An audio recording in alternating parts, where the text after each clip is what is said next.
ওই হ্যাঁ আমার 100 টাকাটা দে না রে, সেদিনকে নিয়েছিলি টাকা। মানে কিসের টাকা? তুই ভুলে গেলি ভাই? এ কি বে 6 মাস আগে যে 100 টাকাটা নিয়েছিলি? ও হ্যাঁ হ্যাঁ হ্যাঁ হ্যাঁ ওইটাই বলছি, একটু দে না, আমার দরকার আছে। ভাই তুই আমার কাছ থেকে টাকা চাইছিস? মানে তাও আবার 100 টাকার জন্য? চাইবো না টাকাটা, আমার দরকার আছে বলে তুই টাকাটা চাইছি তোর কাছ থেকে। ছি ছি ছি ছি, আমি তো ভেবেছিলাম তুই আর কখনো চাইবি না টাকা। ভাই তুই টাকাটা কাকে দিয়েছিস? এই আবার ন্যাকামো শুরু করলি? তোর বেস্ট ফ্রেন্ডকে দিয়েছিস? ভুলে গেলি আমাদের সেই ছোটবেলার বন্ধুত্ব?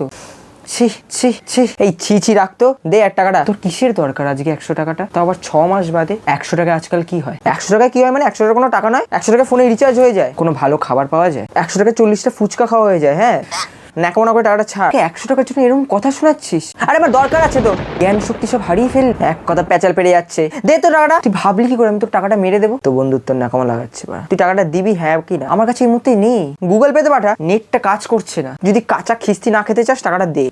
এই নতুন নাম্বারটা পাঠাবি। বলে না তোমার ভেতরের মানুষটা একদিন প্রকাশ পাবেই। হ্যাঁ আমি নির্লজ্জ, আমার কোনো লজ্জা নেই। হয়েছে, চলে গেছে। আজকে 100 টাকার সাথে সাথে আমাদের বন্ধুত্ব আমি বিসর্জন। বালের কথা বাড়া, রাখতো।